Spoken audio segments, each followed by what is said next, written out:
Welcome everyone to Teach Antro for Myanmar. This is the first lecture of a series of lectures, hopefully, that will start our online teaching aimed at helping university students, both at bachelor and master's level, and also postgraduate students in Myanmar to continue their anthropology education online. My name is Judith Bayer. I'm a professor of social and political anthropology at the University of Constance in Germany at the Department of History and Sociology. And this lecture today is about the basics of anthropology, what the subject is all about, with a focus on the importance of history of our discipline, but also the role of history in our discipline. And I'm trying to give you examples, not only from Myanmar, but from other places as well.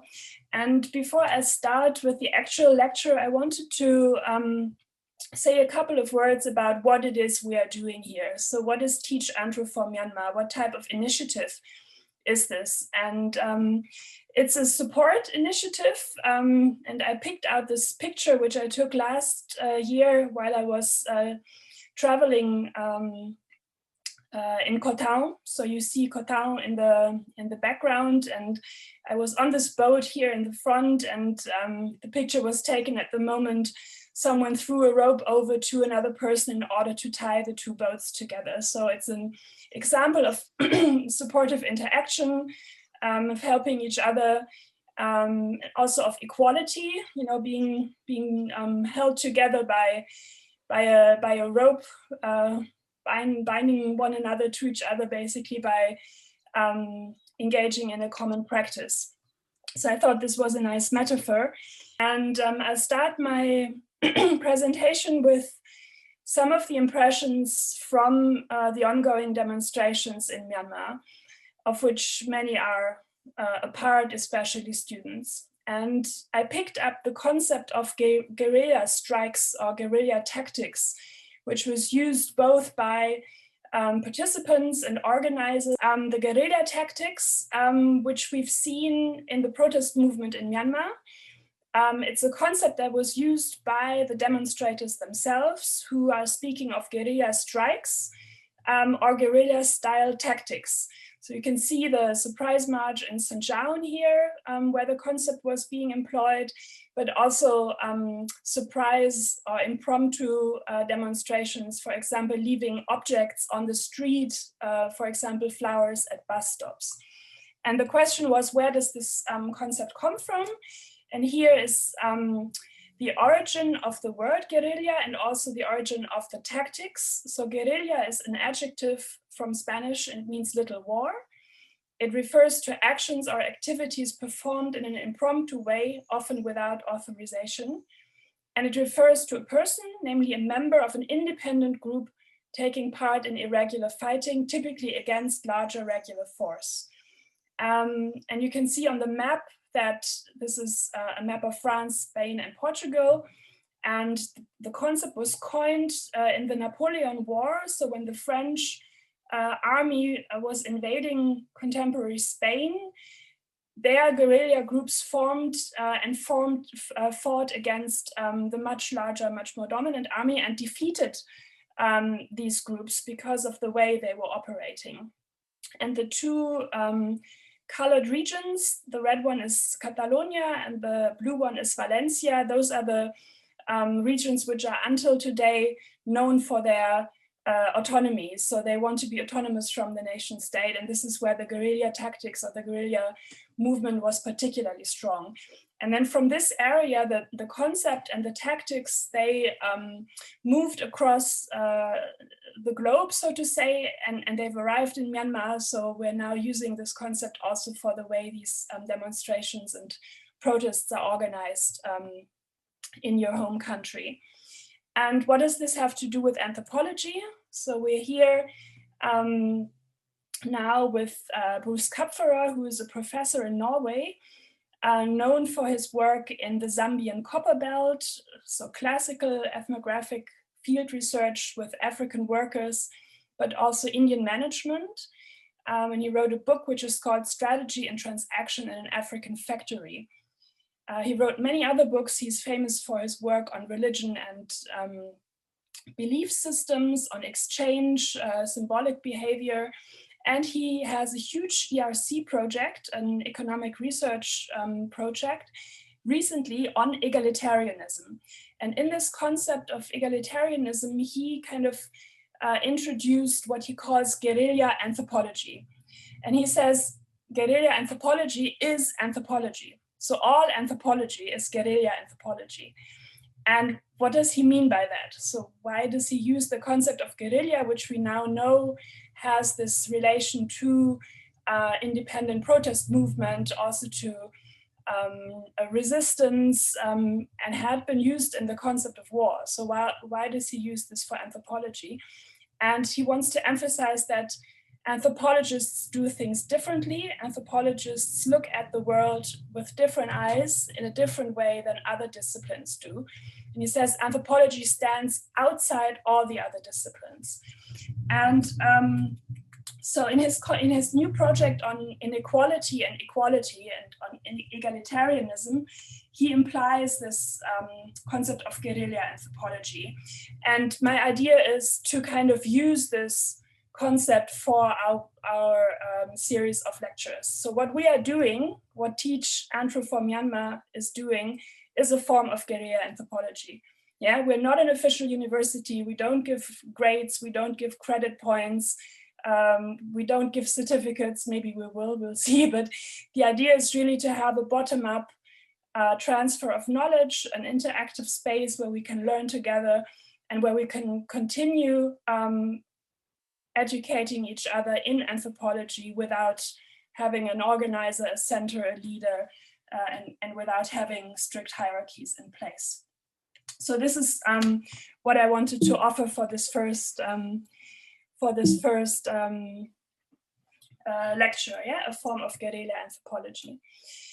And as I said, I want to focus on the role of history in this first lecture, and a good way to start with history is always by looking at the words we're using. So the study of the origin of certain words or the history of the words, which is called etymology in English. And when we look at the etymology of our discipline's name, anthropology, we see there's anthropos, which is Greek for human, and there's logia, which is Greek for the study of. So we're engaged in the study of humans, right? So this is our task. We also have ethnology, which is from ethnos, also Greek for bounded group. But this concept has acquired a new meaning in the 19th century, and it now very often is used in the context of referring to a nation. Yeah, the nation itself is a new concept from the 19th century only, not very old. Then we have ethnography, which we all know is one of the key methods of anthropology. Here again, you can see there's ethnos, so it's focused on groups traditionally. And there is graphein, which is Greek for to write.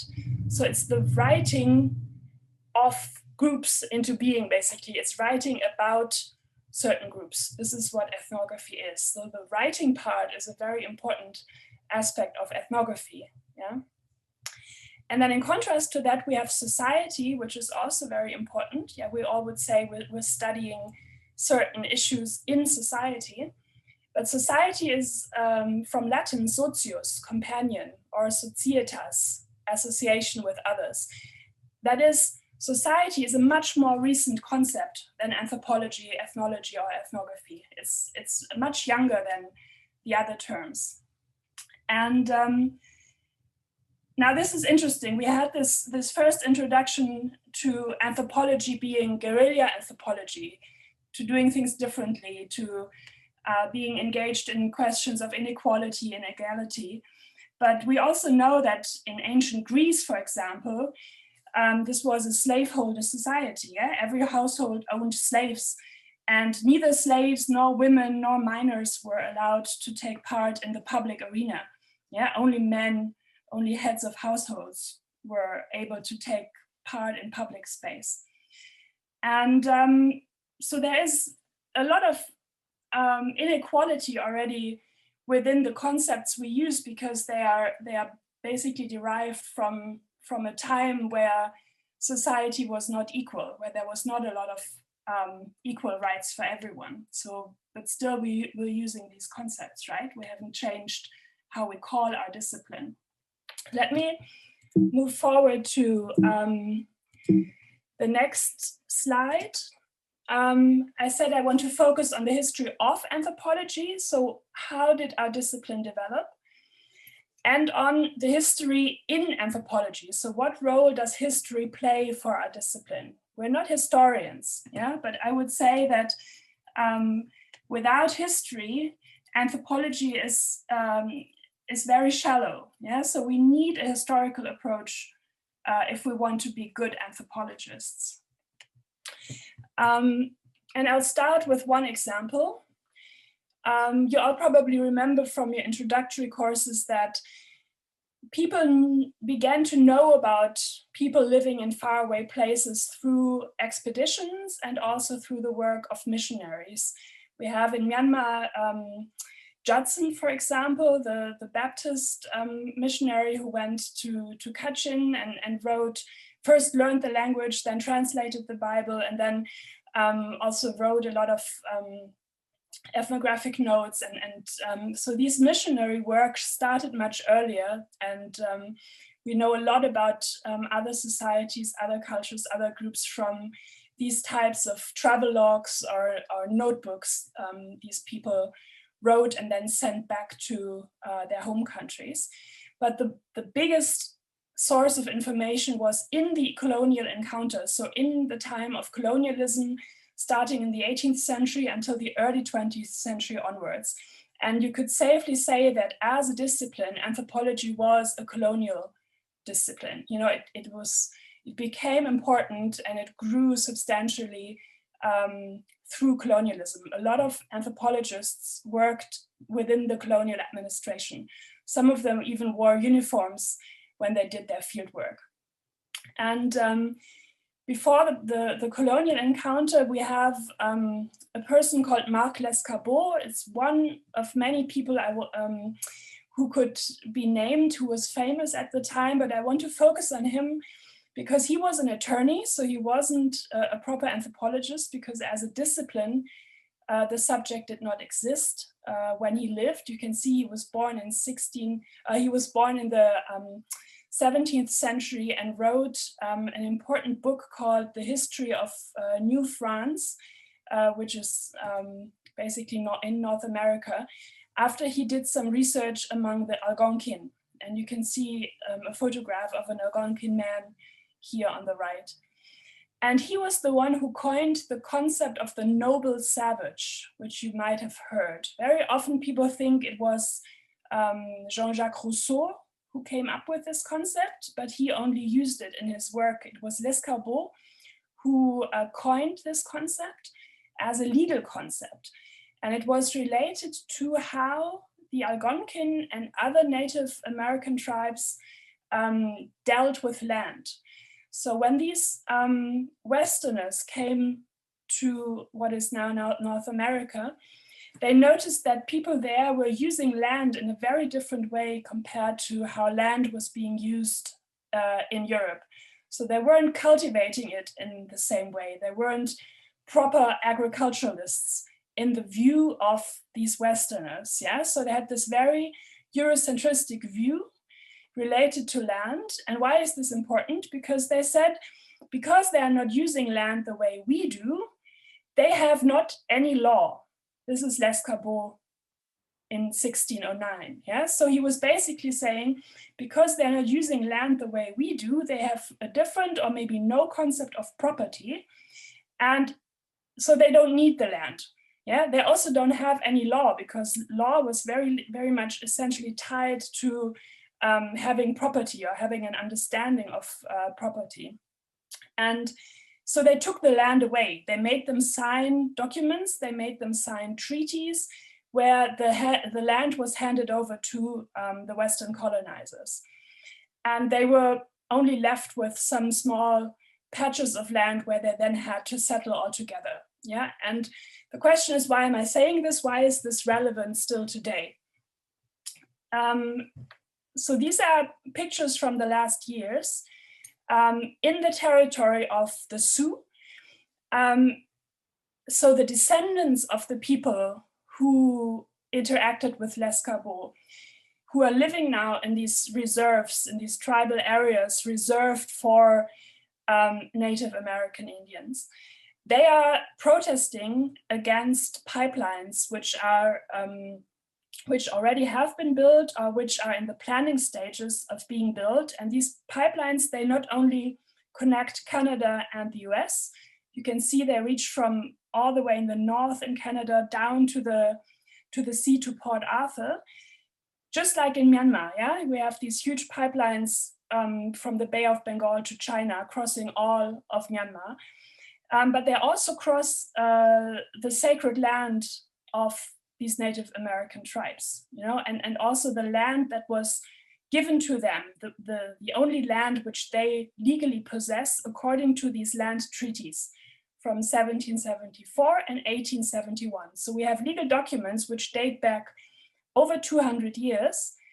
And it is these documents which the descendants of the people whom Lescarbot interacted with, which they are now using against the state or against corporations. So this is one of many ways of why history, also colonial history, is important to know still today, because it continues to play a role in the life of people who are here, as you can see, demonstrating against police, against corporations, and against the state. And this book cover, which you can see, Mohawk Interrupters, this is a recent anthropological book based on ethnographic work in these tribal areas. And it's written by one of the Native American tribe members. So it's someone who got an anthropology education herself and who's now using her native voice, so to say, to speak as an anthropologist and to criticize both the historical colonial politics as the contemporary American and Canadian politics against First Nation peoples, as they are also called. Yeah, so here, for example, history is not dead. Yeah, history is nothing which is in the past, but it continues to play an important part, an important role in the present. And it is very political also.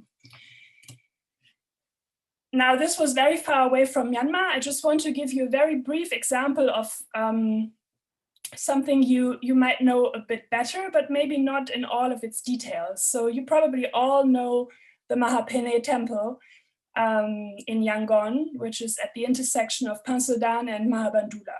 Yeah, I'm sure everyone has probably at least passed by.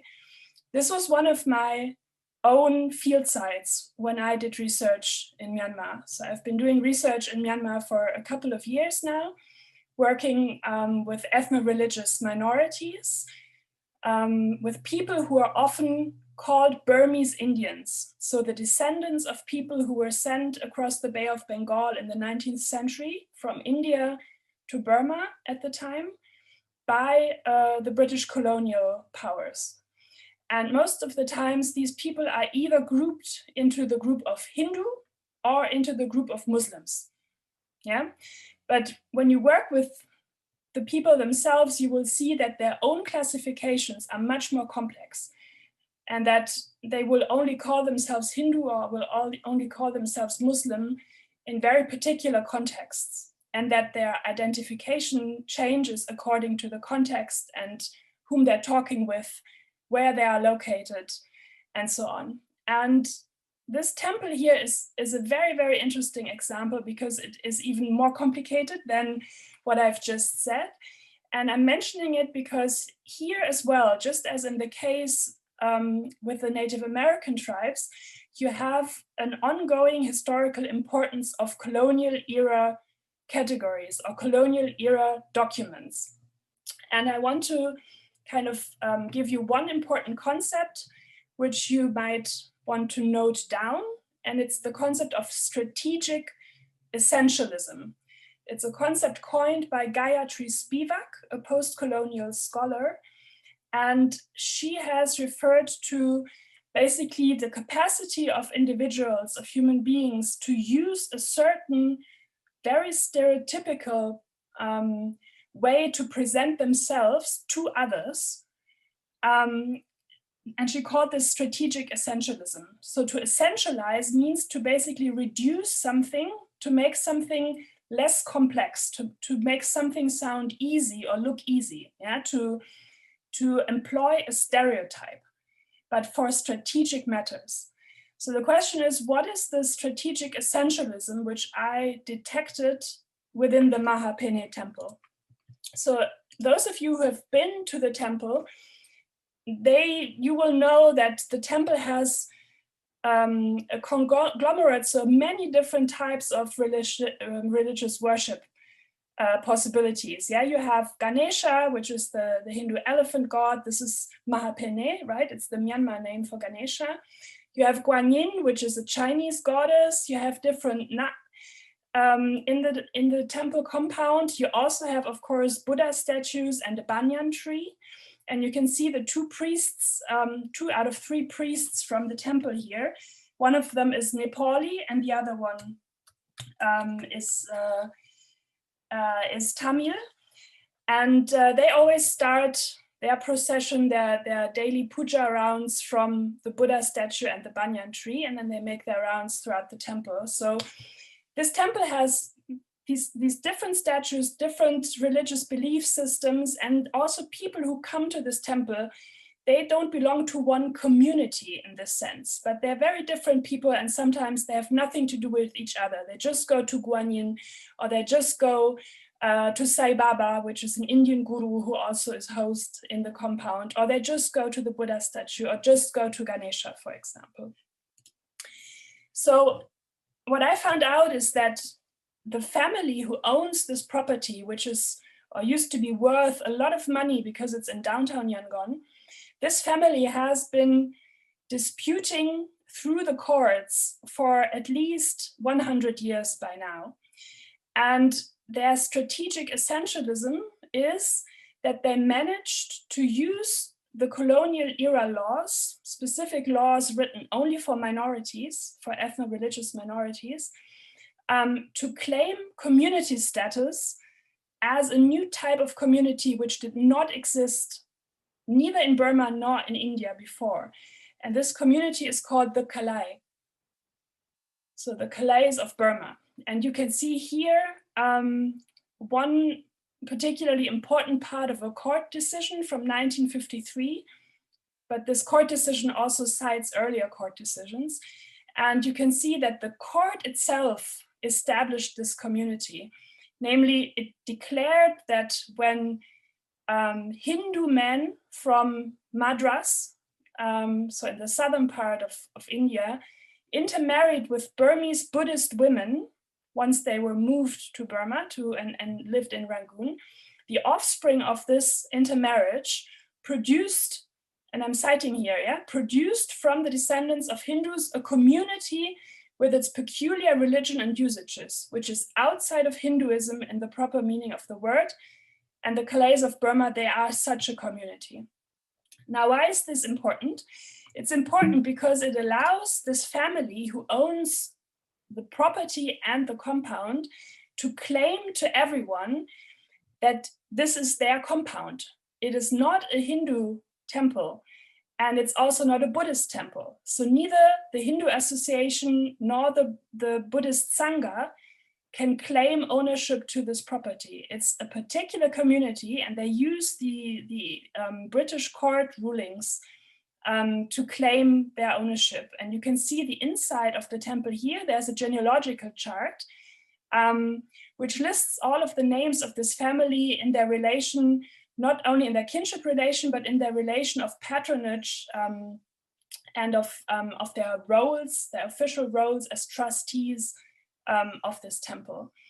And through this strategic essentialism, they managed to keep everyone, so Hindu association, Buddhist Sangha, but also the Myanmar state, away from this property, because as I said, it's in downtown Yangon. It was worth a lot of money. Now, of course, everything has changed and we need to see how things develop. But so this is one of the case studies I was working on.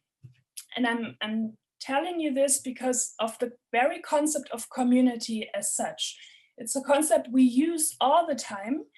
And it's a concept that in Myanmar is being used very often also in the English terminology. So people will speak in Myanmar, but when they want to talk about community, they would use the English word community. But what is community actually? Yeah, and this is just a very short overview of the fact that there is no one particular translation possible of this concept. It's no vernacular concept, we would say in anthropology. You have a range of different possibilities of translation. Tayenta, for example, Lumyo, Tainawa, Poesi, Poesi, or you have like combinations, for example, Naingande Tainawan, international community, or another combination, Tayendai Poesi. Yeah, and all of these translations, they're a bit wobbly. You know, it's never particularly clear where one concept differs from the other. And then you have other concepts like Jamaat, which comes from the Arabic and means assembly or also neighborhood.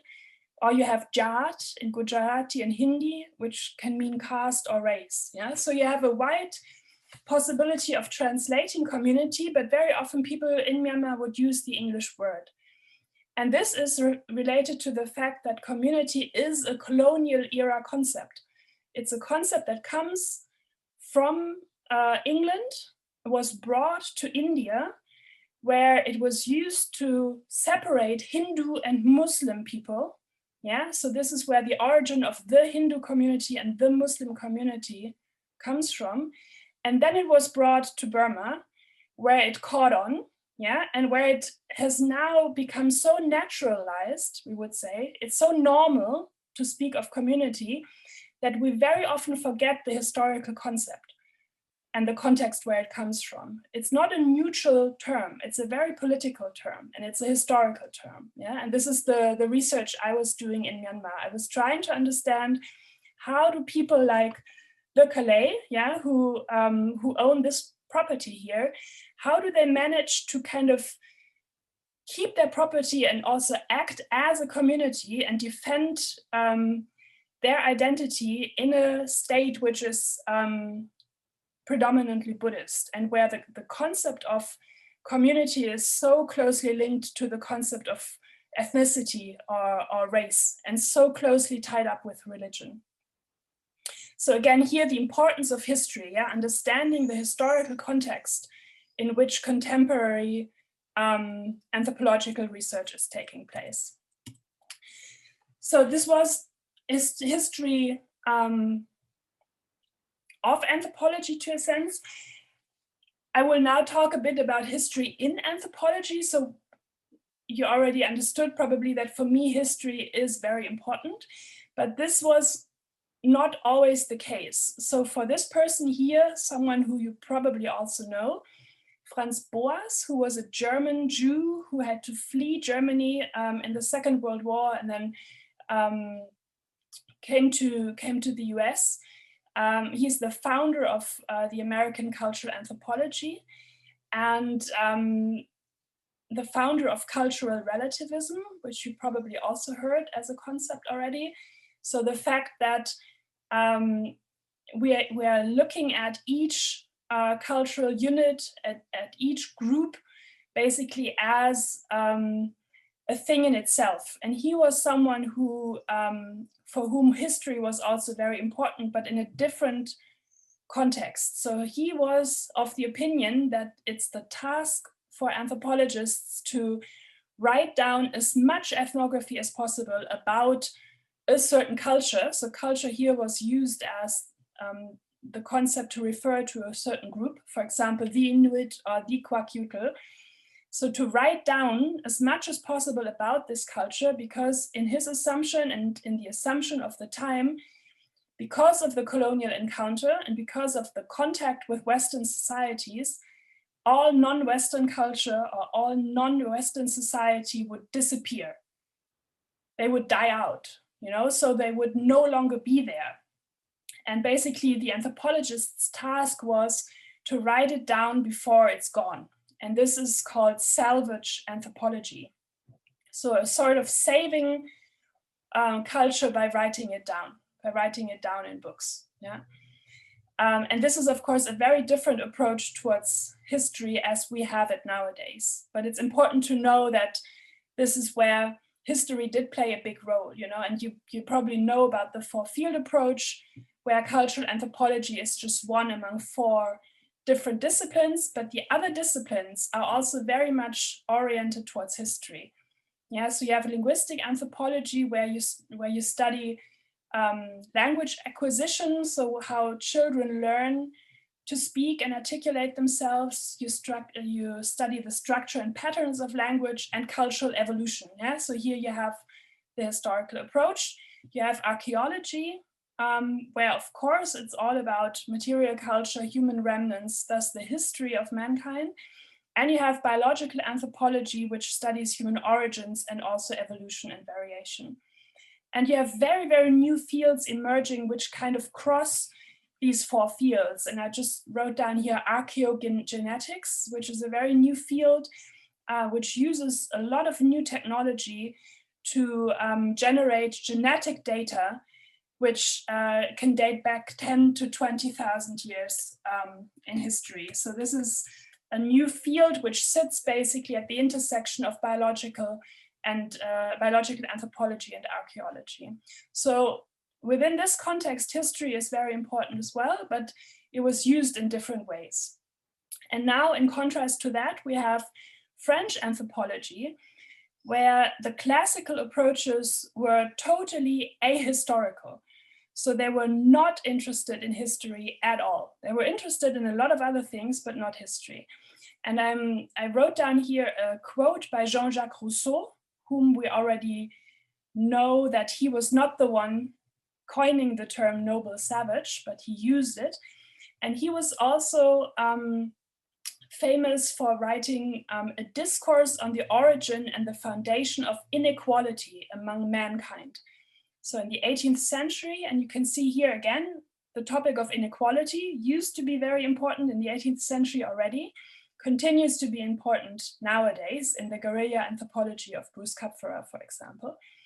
But the important thing again for Rousseau, who is very often cited in this case, is that he was not writing about historical truths. You see the quote up here, but he was using certain also ethnographic or anthropological information in hypothetical ways. So he was constructing ideal, typical visions of society, ideal, typical visions of how the past might look like in order to then use this to envision a different future. So he was not a scientist, not an anthropologist in the proper sense, but still very often people kind of rely on his works still. So he was, one could say, he was the author of the myth of inequality, which postulates that as soon as people started agriculture, as soon as they learned to cultivate the land, yeah, this created inequality among people. Before, when people were hunters and gatherers, they lived in equal relationships. But once there was land, once land was cultivated, once there was agriculture, then inequality started. So this is a myth which continues to be very dominant. But apart from this myth of inequality, French anthropology did not really care about history at all. It was famous for structuralism, which is related to the name of Claude Lévi-Strauss, whom you've probably heard about. And he was a pioneer in analyzing myths, again, rituals. He developed kinship systems, but he did so in a very ahistorical way. He was not interested in history, but he was interested in cognitive anthropology, or also in the psychological motivations of people. But he was arguing that people themselves would not know about how their mind is structured, how their society is organized, and that it needed an anthropologist to look at them from the outside, which is of course a view we today no longer have. You know, we of course think that every culture, every person is able to reflect on their own culture, to think about why is it that we're doing something in a particular way in this region or within this group. Yeah, and French anthropology at the time, they thought it needs experts like Claude Lévi-Strauss to kind of decipher or decode how other people work, or how other people's brains work. Yeah, and this has been strongly refuted. Of course, there's a new tradition called post-structuralism, but the positive aspect of this type of research until today is that it has a very strong ethnographic tradition. So French anthropology has always been very, very good in writing very detailed ethnographic monographs or accounts, but the fact that it was ahistorical originally is of course highly problematic. And then just to give you one more example, British social anthropology, you know, we have American cultural anthropology, but in Britain we have the emphasis on society and on social or sociality. And you all know Bronislaw Malinowski, who was the one coining the concept of the participant observation, where the anthropologist no longer resides in a colonial villa, but he goes down the veranda, he says, so down from this villa into the places where the people themselves live. And he just pitched a tent outside their village. He wasn't sleeping in a hut amongst them, but at least he was no longer in a villa. But you can still see that he's dressed all in white and that he's wearing this kind of colonial hat. So he definitely looks very different from the people he's kind of interacting with. And you can see that he's looking at the beads of this person here, and the beads and the seashells, as you probably also remember, they are very important for the Kula ring, which he observed and which he really deciphered and understood.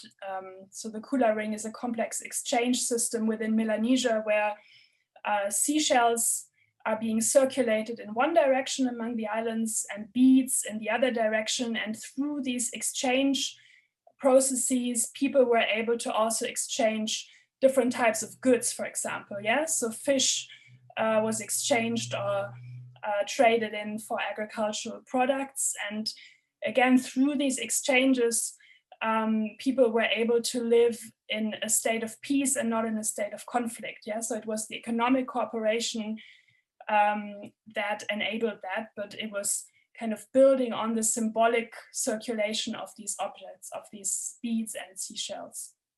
And British social anthropology was very much focused on the topic of conflict and the prevention of conflict, or the topic of local jurisprudence, so local law or local concepts of justice. And here, because we were talking about the importance of words, I just want to highlight the so-called the Bohannon-Gluckman controversy. So Max Gluckman was a famous social anthropologist, and so was Paul Bohannon, but they had a fight, so they had a controversy about words. Max Gluckman basically said, we need to translate the words of our informants, our interlocutors, from their local languages into English in order to make them comparable to our understanding of law. And he coined the concept of the reasonable man. So he said, all of the people I worked with, including the Barotse, which is a group in Africa, they have a concept of law and they have a concept of reason.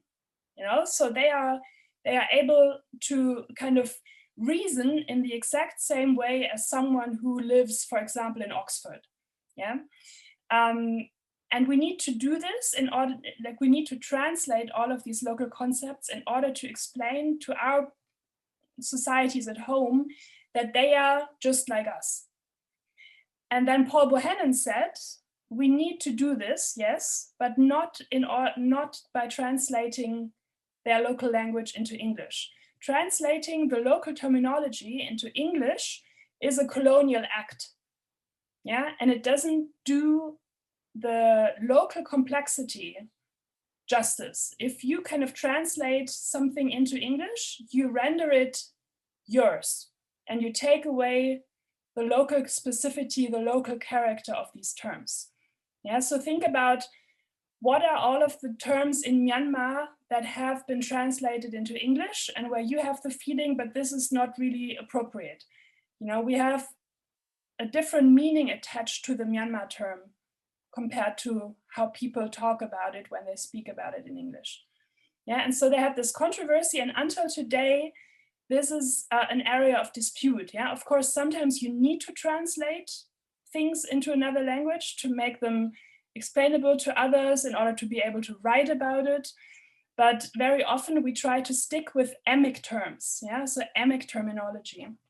And this is a debate that originated within British social anthropology.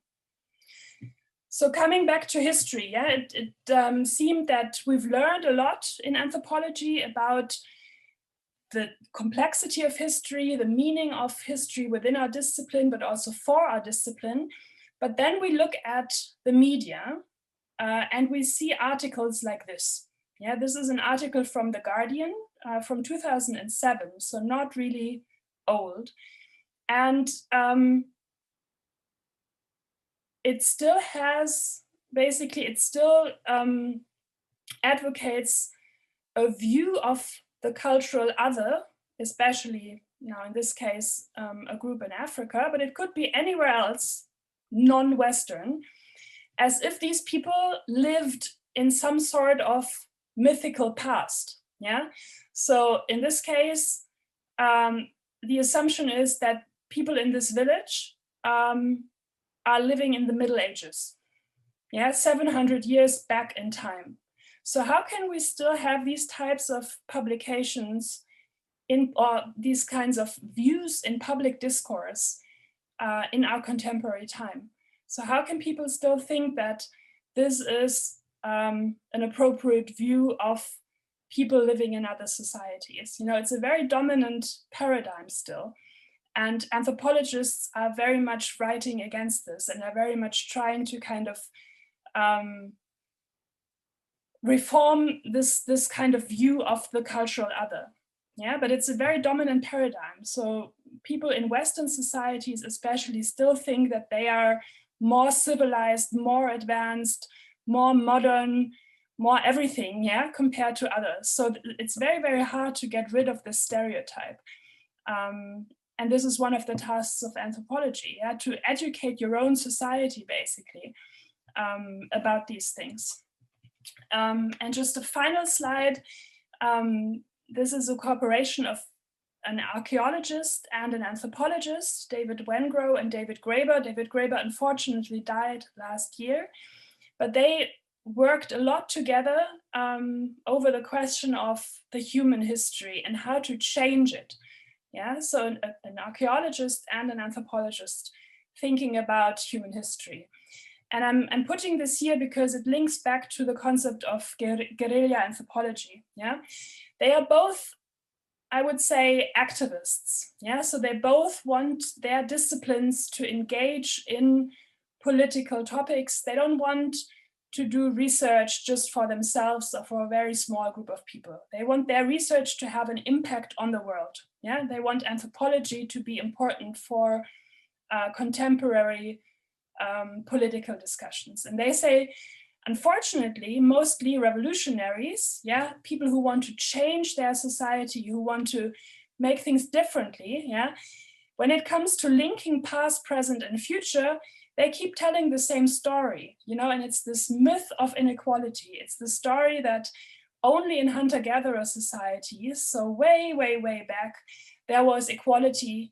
And when it comes to agriculture, when it comes to the concept of property, when it comes to different types of land usage and so on, this is where inequality started, you know. And they say, no, there have also been, like in very former times, cities where equality has been an important issue. And there have been lots of data on equality being important and equality being realized even in stratified societies.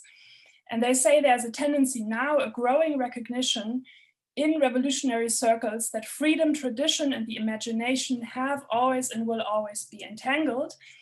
And just to wind this overview up, I give you one more example, which some of you might have read in the book by Matthew Engelke, so the PDF which I gave to you, the concept of culture. Yeah, so we've talked about history a lot, but how does culture come in? You know, and he has this example of cricket. So he's doing his field research in Zimbabwe, in an African country, and his companion asks him after a walk, "Do you like cricket?" And he thinks of the sports cricket, which was a colonial British sport originally. So it came from England and then was brought to all of the colonies. So it was a sports which was famous also, or is maybe famous also in Myanmar. You know, I found the Myanmar Cricket Club. So we have cricket in Myanmar also. And he thought of this type of sports when he was asked, "Do you like cricket?" And then he said yes. But his companion in Zimbabwe, he thought of cricket as a food. So he went to the kitchen of his house and brought out a grilled cricket. And you all know that cricket is one of the many insects which is eaten in Myanmar. So especially in the street stalls, you can find them, and it's a delicacy. But he being a Westerner, he now thinks, okay, what do I do now? We don't eat cricket where I come from. But then he was thinking of the concept of hospitality, and he felt ashamed to kind of say, no, this is not my culture. This is not what I do. And so he eats that cricket, and then he says he has to throw up immediately. So his body refused to eat this animal. Yeah. And he uses this as an example of that, an example how complex culture can be. So culture is, it doesn't only mean it's a cultural practice to eat cricket, it's also something that is embodied. Yeah. So your body either allows you to eat that or it doesn't. Yeah. So culture is something which is ingrained in your body. It's not only in your mind. Yeah.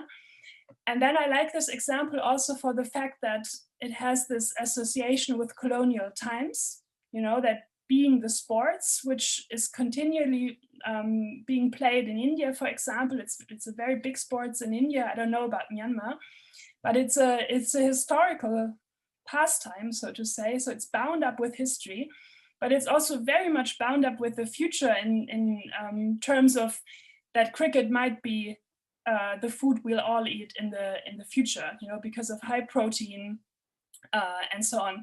So within this one small example of cricket, you can see all kinds of different ways culture and history come together. And now returning to guerrilla anthropology, the two people I showed you in the beginning, Bertelsen and Kapferer, they said in an interview that the current era in which we live, the post-industrial era, that has brought a lot of changes in the landscape of equality and inequality. And this includes a changing concept of freedom, which brings with it new forms of oppression, coercion, and loss of control.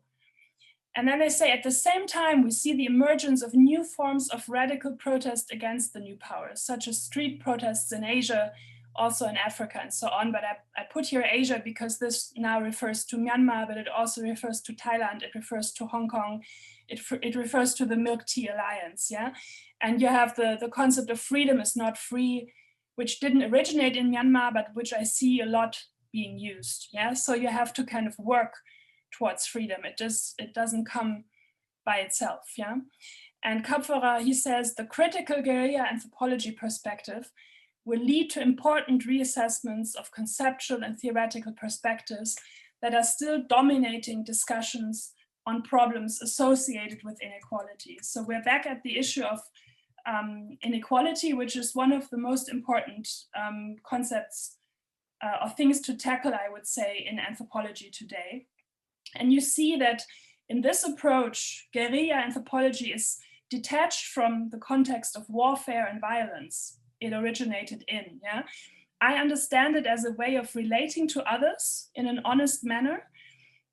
It is a thorough way of questioning the status quo. Yeah, so it can relate to carefully looking at historical sources, carefully looking at established narratives or dominant paradigms. For example, the concept of community, which I talked about. Yeah, it can scrutinize sentences like, "This is the way we've always done things here.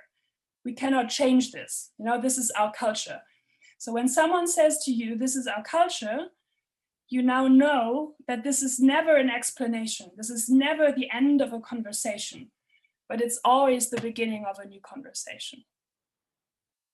And with this, I would end this first lecture. Thank you very much for listening.